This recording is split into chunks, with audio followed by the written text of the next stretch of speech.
इस काल ब्रह्म के लोक में कोई जीव सुखी नहीं है, हाहाकार मची है। निर्धन कहता है धनवासी सुखी, धनवान कह राजा को सुख भारी, राजा कह इंद्र सुखी, इंद्र कहे सुखी है त्रिपुरारी। हम सभी जीवात्माएं अपनी गलती के कारण इस कष्ट को झेल रहे हैं।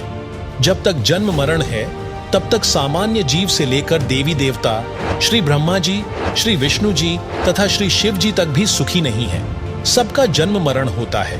श्री देवी पुराण सचित्र मोटा टाइप केवल हिंदी गीता प्रेस गोरखपुर से प्रकाशित के 3रे स्कंध में पृष्ठ 123 पर श्री विष्णु जी स्वयं कह रहे हैं कि हमारा तो जन्म मरण होता है, हम अविनाशी नहीं हैं। तो वहीं श्रीमद्भगवत गीता अध्याय 18 के श्लोक 62 में गीता ज्ञान दाता ब्रह्म ने कहा है कि हे अर्जुन, तू सर्वभाव से उस परमेश्वर परमक्षर ब्रह्म की शरण में जा, उसकी कृपा से तू परम शांति को और सनातन परम धाम को प्राप्त होगा।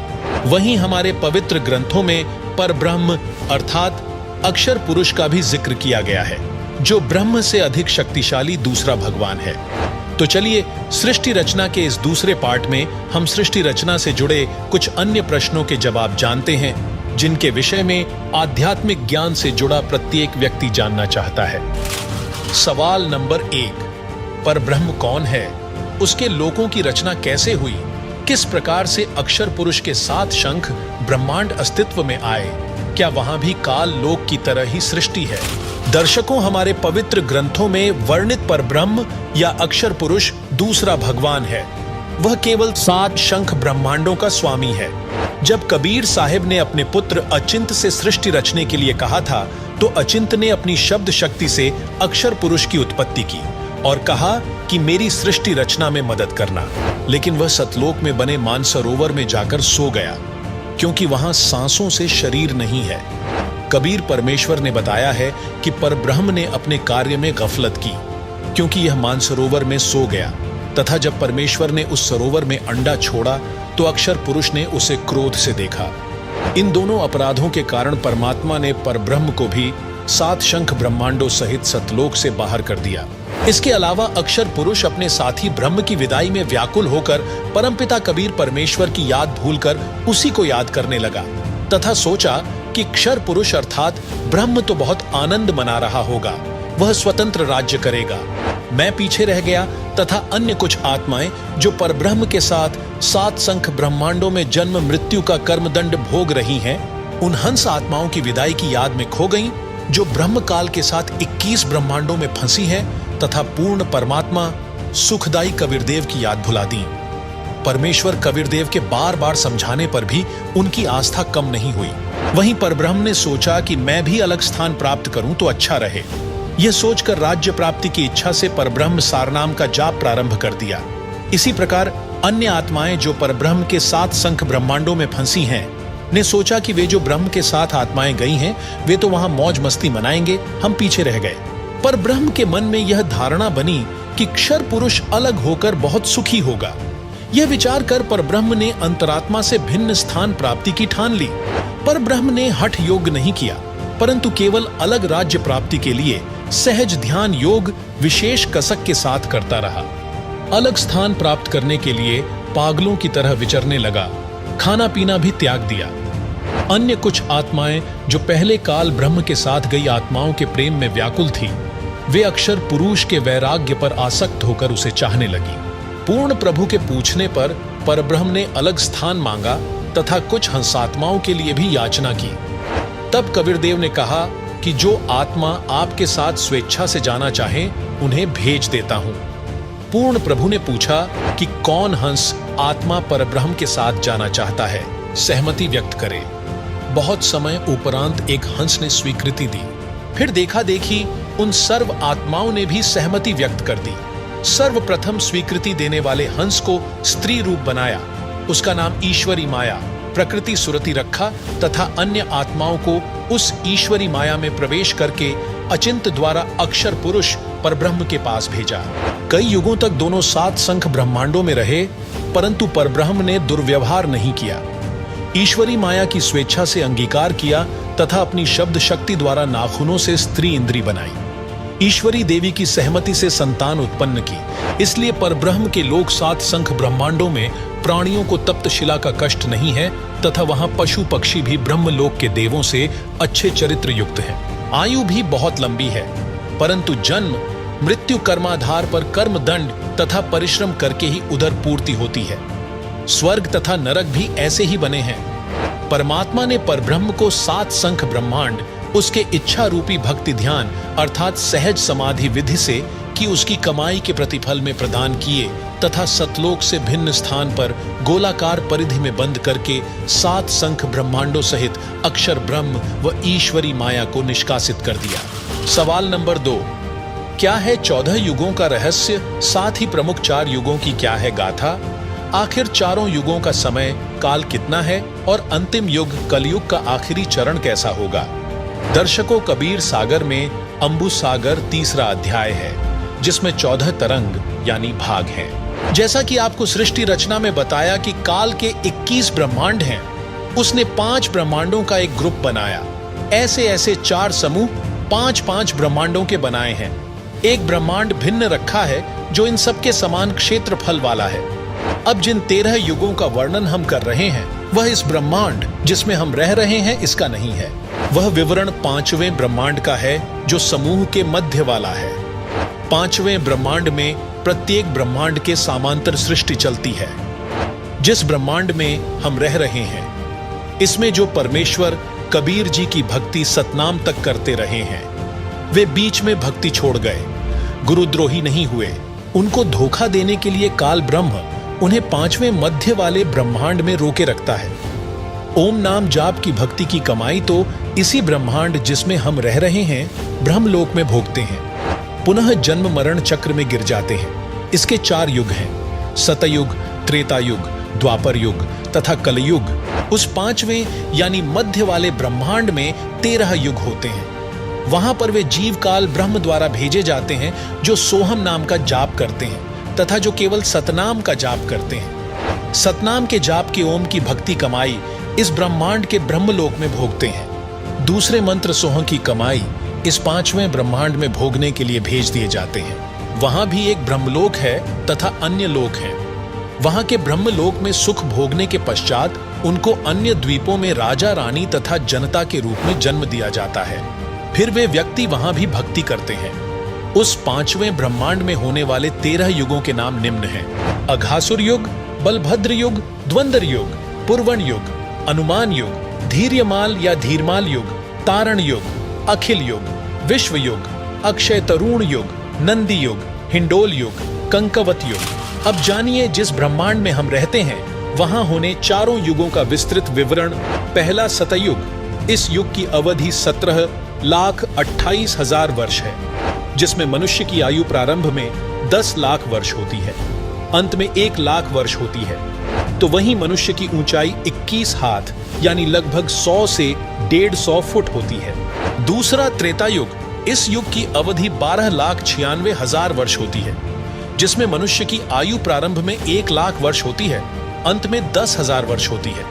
वहीं मनुष्य की ऊंचाई 14 हाथ यानी लगभग 70 से 90 फुट होती है। द्वापर युग, इस युग की अवधि 8,64,000 वर्ष होती है, जिसमें मनुष्य की आयु 10,000 प्रारंभ में होती है और अंत में 1,000 रह जाती है। वहीं मनुष्य की ऊंचाई 7 हाथ यानी 40 से 50 फुट होती है।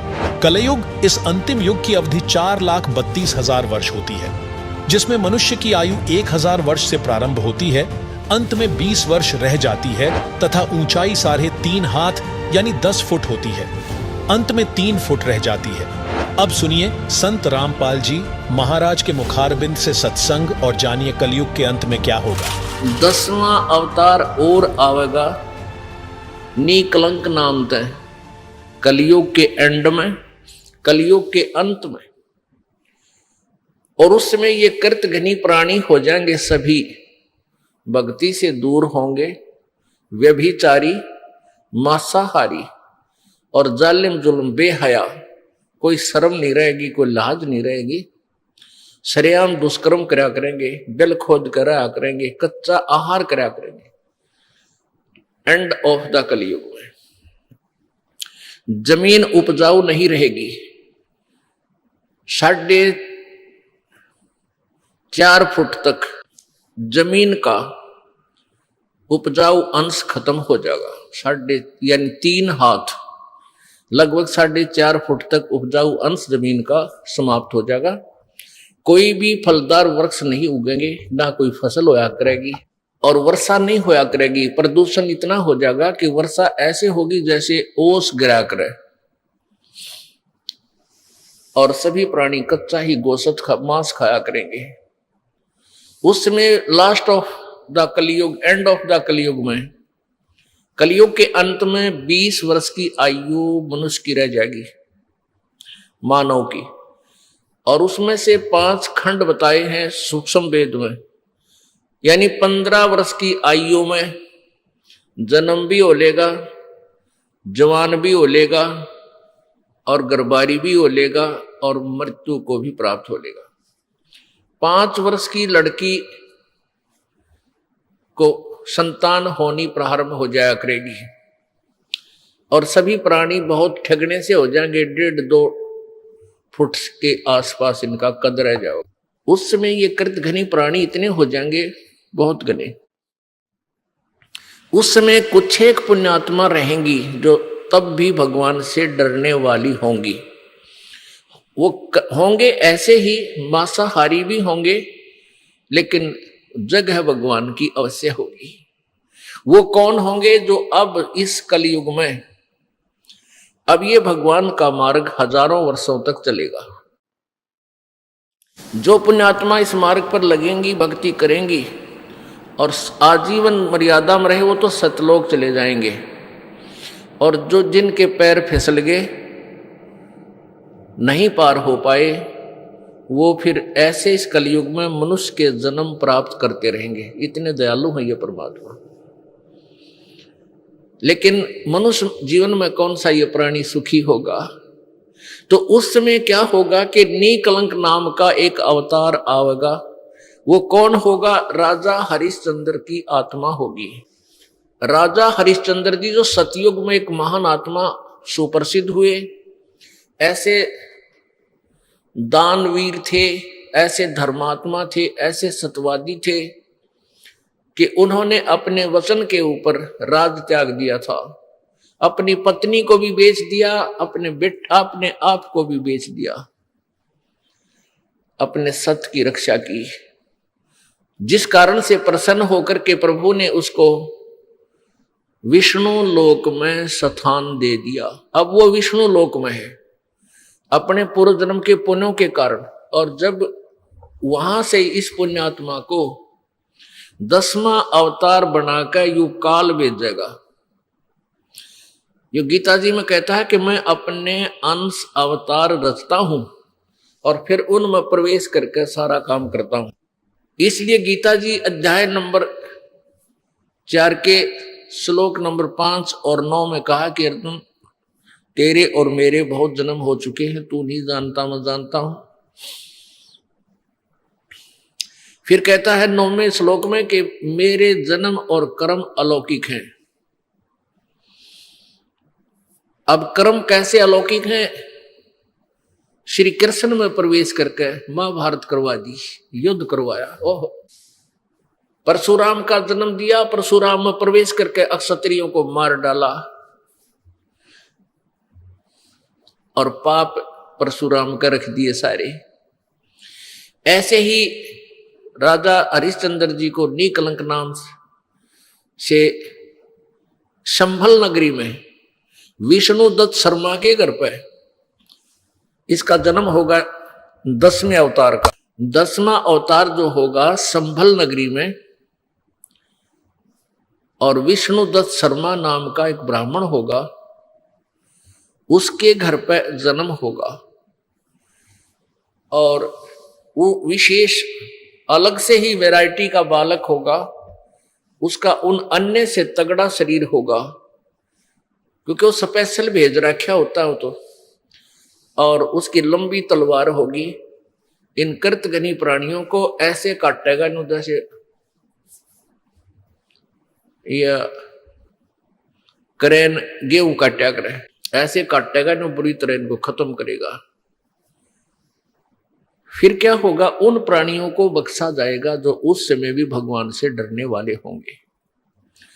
इतना प्रदूषण उस समय क्या होगा, फिर परमात्मा अपनी मेहर से, पुण्यात्मा एक तो परमात्मा ने विधान बना के छोड़ दिया, तो विधान जो भगवान ने बनाया है उसके ऊपर ये साइंटिस्ट अपना अनुभव करके थोड़ी रिसर्च कर लेते हैं और फिर वो भगवान को रिजेक्ट करना प्रारंभ कर देते हैं। ये इनकी महाभूल है।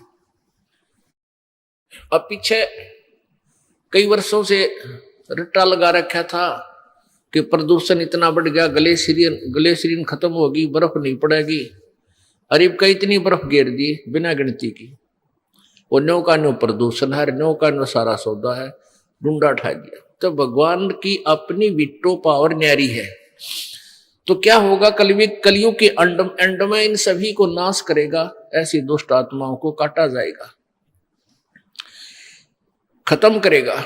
उसके बाद जो पुण्य उस समय थोड़ी बहुत आस्था भगवान की जिनमें होगी वो शेष बचेंगे। फिर बहुत जबरदस्त वर्षा होगी और वो पहले वर्षा प्रारंभ होगी बहुत ज्यादा, वो व्यक्ति वहां से खिसक जाएंगे, मैदानी स्थान छोड़कर पहाड़ों पर चले जाएंगे। बहुत सैकड़ों फुट पानी पूरी पृथ्वी पर हो जाएगा और फिर बहुत समय तक ये पानी धीरे धीरे ये जल सूखना शुरू होगा और जो जमीन का अनउपजाऊ अंश था वो जल के कारण ऊपर आ जाएगा और फिर धीरे धीरे वो सूखेगा, सारा पानी जल सूख के फिर उसमें जंगल हो जाएगा, पूरी पृथ्वी पर वन हो जाएगा, पेड़ पौधे बहुत ज्यादा उग जाएंगे और फिर पर्यावरण का परिवर्तन फिर होगा। वन जो है ऑक्सीजन छोड़ते हैं पेड़ और कार्बन डाइऑक्साइड वायु से लेकर के पुनः पूरे वायुमंडल को शुद्ध कर देंगे। फिर उन शेष बचे हुए प्राणियों के घर पर जो बालक होंगे वो उल्टे होंगे। उल्टे कैसे? माता पिता तो 2.5 फुट के और बेटा बेटी हो जाएंगे 4-4, 5-5 फुट के, फिर धीरे धीरे बढ़ना शुरू होगा।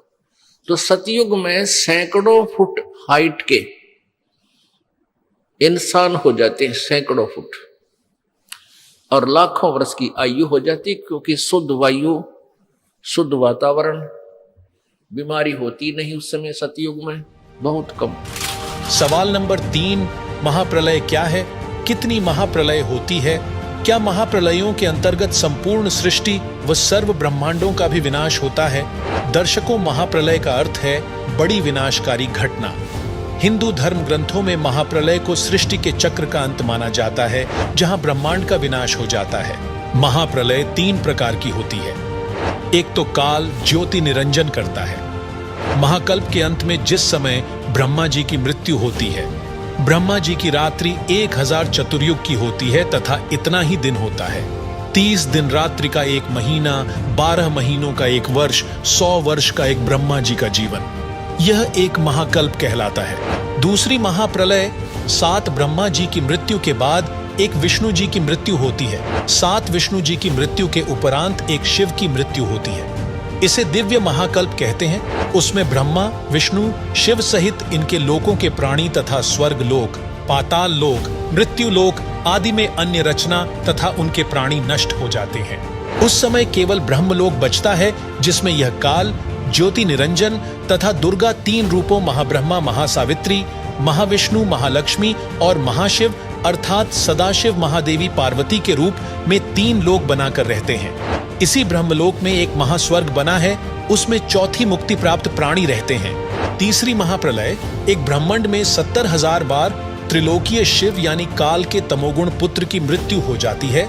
तब एक ब्रह्मांड की प्रलय होती है तथा ब्रह्मलोक में 3 स्थानों पर रहने वाला काल महाशिव अपना महाशिव वाला शरीर भी त्याग देता है। इस प्रकार यह एक ब्रह्मांड की प्रलय अर्थात तीसरी महाप्रलय हुई तथा उस समय एक ब्रह्मलोकीय शिव काल की मृत्यु हुई तथा 70,000 त्रिलोकीय शिव काल के पुत्र की मृत्यु हुई, अर्थात एक ब्रह्मांड में बने ब्रह्मलोक सहित सर्वलोकों के प्राणी विनाश में आते हैं। इस समय को परब्रह्म अर्थात अक्षर पुरुष का एक युग कहते हैं। इस प्रकार गीता अध्याय 8 श्लोक 16 का भावार्थ समझना चाहिए। अब जानिए ब्रह्मा, विष्णु, शिव, ब्रह्म और परब्रह्म की आयु। ब्रह्मा, विष्णु, महेश ये तीनों नासवान है। एक ब्रह्मा की आयु कितनी है? जैसे एक चतुर्युग होता है, सतयुग, त्रेता, द्वापर, कलयुग, ये मिलकर चतुर्युगी होती है और इसकी कुल वर्ष संख्या 43,20,000 वर्ष है।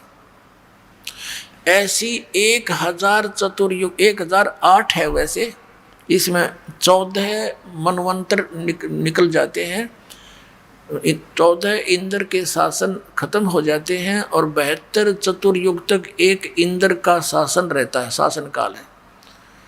तो ऐसे वैसे तो 1008 बनते हैं, लेकिन लंब संप इनको 1000 चतुर्युग देते हैं। इतना तो ब्रह्मा जी का दिन, इतनी ही रात्रि, ऐसे 30 दिन रात का एक महीना बना इनका देवताओं का, और 12 महीनों का एक वर्ष हो गया। ऐसे बने हुए 100 वर्ष की आयु है श्री ब्रह्मा रजगुण की, और इसे 7 गुनी विष्णु जी की, इससे अधिक, और विष्णु जी से 7 गुना अधिक है शंकर भगवान तमोगुण शिव की। और जब 70,000 बार ये तमोगुण शंकर भगवान की मृत्यु हो लेगी, तब एक ब्रह्मांड का विनाश होगा और इस सरपुरुष का नाश होगा इस काल का। फिर एक ब्रह्मांड के सब प्राणी इसमें आग लग जाएगी, जैसे पृथ्वी के ऊपर सब जल हो जाएंगे जहाँ जहाँ भी पृथ्वियाँ हैं, और फिर एकदम 11 सूर्य और सौरमंडल से घूमते हुए यहाँ आ जाएंगे और इन सब को फूंक डालेंगे। तो ऐसे पृथ्वी तत्व को जल तत्व ग्रहण करेगा, खत्म करेगा, ग्रास लेगा। जल तत्व को अग्नि, अग्नि को वायु, वायु को आकाश। तो उस समय इस ब्रह्म की मृत्यु होगी सरपुरुष की, और ये एक युग होगा किसका? अक्षर पुरुष का। एक युग, ध्यान रखना, क्योंकि ये गणित की रीति से समझना होगा आपने।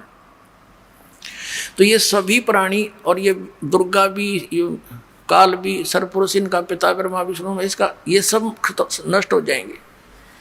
परमात्मा के विधान अनुसार ये एज प्राणी सब ऊपर को उठ जाएंगे एकदम। जीवात्मा मरती नहीं, लेकिन उसमें पीड़ा बहुत होती है जब अग्नि लगती है, इसमें सब बुरा हाल हो जाता है। फिर ये ऊपर उठ जाएंगे, ये 5 तत्व यही रह जाएंगे, घूमते रहेंगे सूक्ष्म रूप में। ये ऊपर दूसरे ब्रह्मांड में चले जाएंगे, वहाँ जाकर फिर दोनों का, दुर्गा और काल का युवा शरीर बन जाएगा। उसके बाद ये अपना फिर ग्रस्त कर्म से या वचनों से फिर धीरे धीरे अपनी सृष्टि वहाँ दूसरे ब्रह्मांड में प्रारंभ करते हैं। ऐसे चलता है। तो हमने लेना है समय। तो ये जो 70,000 बार त्रिलोक की शिव की मृत्यु हुई, ये एक बार इस काल की मृत्यु हुई। इसके जन्म और कर्म कैसे अलौकिक हैं। ये किस अपने आप को अजन्मा क्यों कहता है?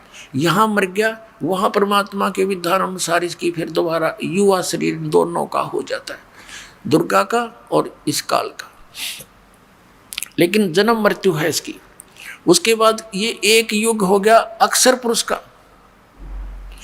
अब ऐसे 1000 युग का दिन अक्षर पुरुष का, इतनी ही रात्रि, 30 दिन रात का फिर एक महीना हो गया, और 12 महीने का ऐसे उसका एक वर्ष बना।